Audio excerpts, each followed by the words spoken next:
Hi guys, Richard here. As you may know, Haltech's head office is in Sydney, Australia. But today, we're in Melbourne. That's Australia's second largest, and some say second best, city. Melbourne, or Melbourne to our American friends, is known for its colourful creative arts culture. It also has great coffee, peculiar weather patterns, some odd traffic laws where you have to be in the very far left lane before you can turn right, and they've also got trams. But what's more interesting to us is Melbourne's strong and very active modified car scene.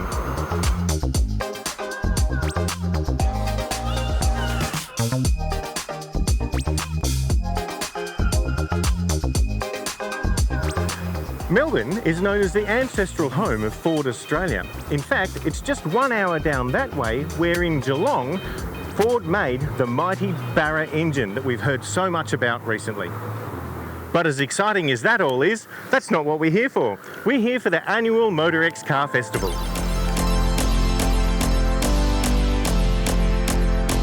MotorEx is one of the largest, if not the largest, indoor car events in Australia.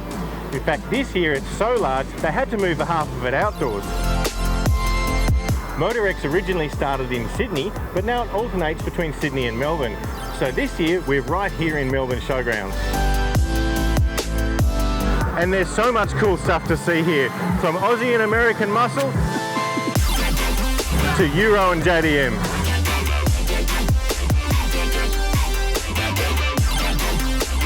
And then you run into some familiar faces like Adam Rogash's beautiful blue Meanie VK, or our old friend the skid truck. It wouldn't be an Aussie car show without an Australian Holden Ute. And this VS SS example behind me is indicative of the really high quality of workmanship that we see at this car show.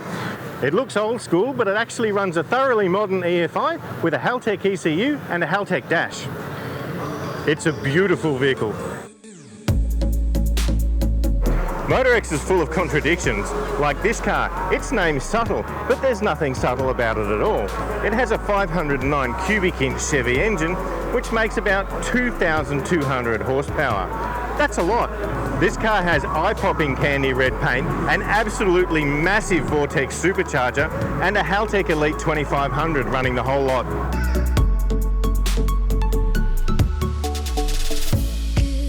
So I've just found Dave, who owns this beautiful blue Camaro. Mate, tell us a bit about the car. Yeah, well, it probably goes back, I remember when I was an apprentice, which was a long time ago. A guy that used to travel to work, he had a 67 Camaro, and I always loved the shape. And finally brought this one in about 2004 and started work on it about 5 years ago.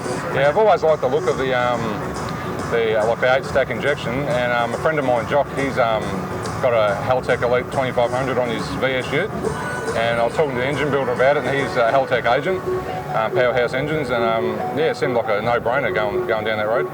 And it just means you can put the cold start in, you can start it up easy in the morning, and it drives like a new car, really. Yeah, exactly. And with the injection in the Haltech, it's a pretty cranky engine, but it starts within half a turn, idles, well behaved. What sort of power are you making? The engine made 709 at 6,600 horsepower and 581 foot-pounds at just over $5,000. And is it primarily a show car, or do you drive it a bit, or? Well, it turned out looking nice, enough for a show, but it is built to drive. Yeah. Right. So it's got like the EFI with the Haltech, vintage air conditioning, lots of nice mod cons. So you could actually daily drive it if you wanted to? Yeah. But I won't.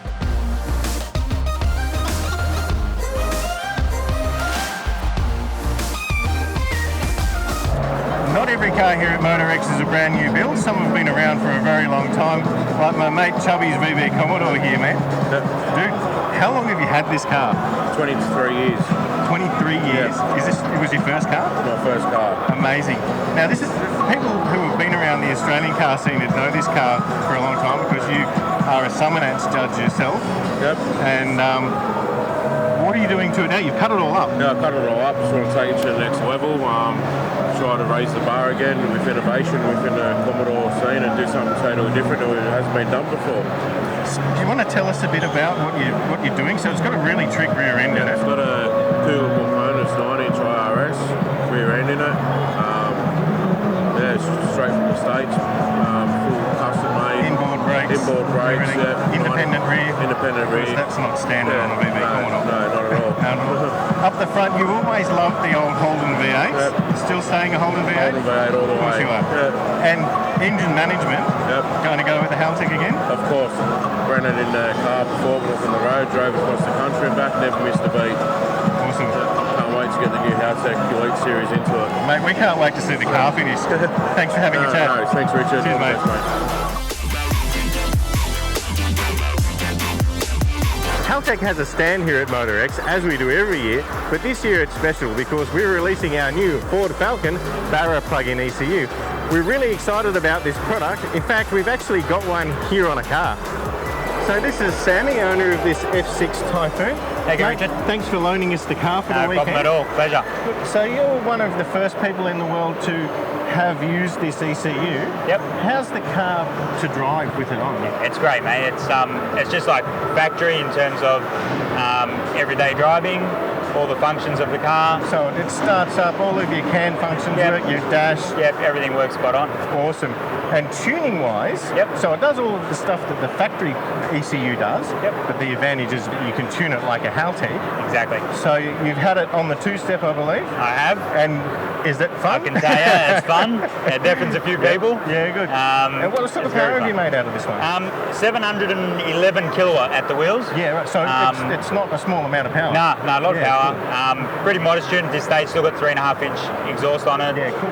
So it can be wound up, especially with the Haltech now. So Of course, one of the big things about this ECU is that it controls the ZF 6-speed gearbox. Yeah. However, in your case, this car's manual. exactly. So you can do the flat shift with it? Yeah. So that's a massive benefit. Being able to keep the boost on through the rev range. That was always an issue I had with the manual. So now with the flat shift function coming through the gears, really good, keeping the boost on. That's Great. awesome. Well, mate, thanks again for loaning us the car for the weekend. No problem, my Catch you pleasure. later. Cheers, thanks, Richard. So we've just spotted this immaculate VL, and we're lucky enough to have also run into Nathan, the owner. So Nathan, beautiful car, man. Tell me a bit about it. I believe it's an original HTT shell. Yeah, it's a genuine HTT. It was a genuine turbo six-cylinder, and decided to give it a fresh update after owning the car probably for 6 months. But 6 months and a fresh update by Yeah. throwing a huge LS in it. Yeah, well look, it got a bit out of control. I wanted to rebuild the turbo six-cylinder, and I was chasing 1,000 real horsepower, but after doing some homework in that and seeing what these LSX motors can do, like on low boost, 22 pound, I think it made 1180, and Adam from MPW wants to turn it up a little bit more. Well, So Adam always wants to turn it up. Yeah. That's not a surprise. yeah. So mate, it's a beautiful looking car. Is it built as a show car or? Nah, definitely a street car, but I want to race it and go have a bit of fun with it at the same time. So knowing Adam, you're probably thinking of drag challenge. Is that a? Yeah, we've talked about that, but as you can see, I probably want to get used to the car first. I've only had sort of 450, 500 horsepower cars, and How big is it? What size is the engine? Cubic yeah, inches? it's a 440 cubic inch with Okay. twin, I think 67 mil turbos underneath the guards. So she's got plenty of punch, mate. There you go. Yeah. Man, we can't wait to see it on the track, and it's beautiful here at MotorEx. Thanks for having a chat with us. No, I appreciate it, mate.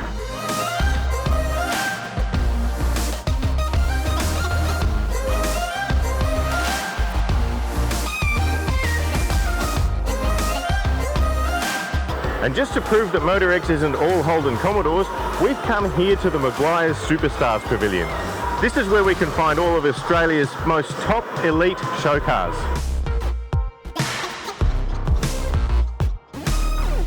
Behind me is Matthew and Glenn's 32 Ford Tudor.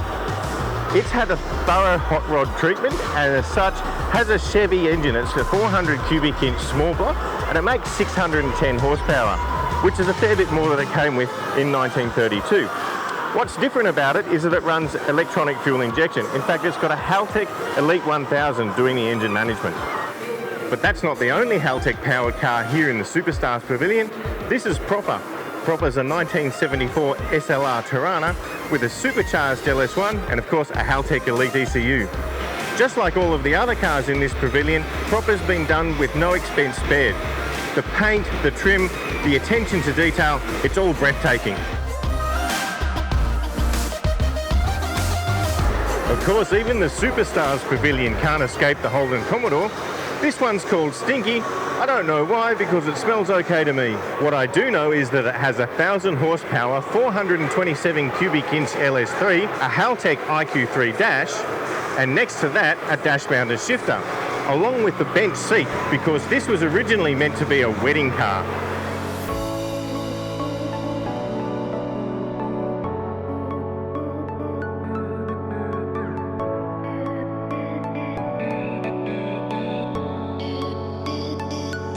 One thing we used to seeing quite a lot of is the LS swap, where someone takes a newer LS V8 and puts it in an older car, like this VK Commodore over here.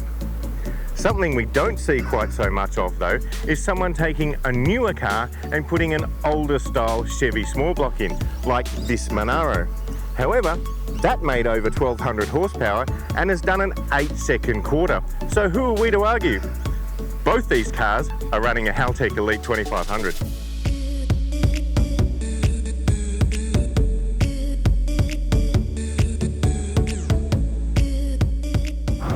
Obviously, MotorEx is a huge event and a lot goes into organising it. We found Ellie, who works here at MotorEx, and MotorEx, of course, originally started in Sydney. It was there for a number of years and then it's been swapping backwards and forwards between Melbourne and Sydney. Why pick Melbourne and not somewhere good like Bendigo? Bendigo? Look, Melbourne has such a huge automotive scene down here, and I think you see that in the passion for the builds that are from here. A huge streetcar scene. Real Street here is twice the size of Sydney, and it's some fantastically built cars. So Melbourne has a lot to offer, a lot of businesses, and giving that difference between two states really shows us what the automotive culture across Australia can be.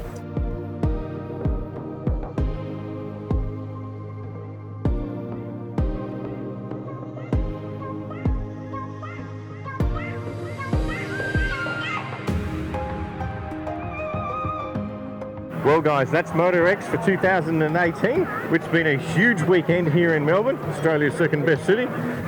We've had a great time giving you the coverage. We hope you've enjoyed it. My name's Richard. We'll see you next time.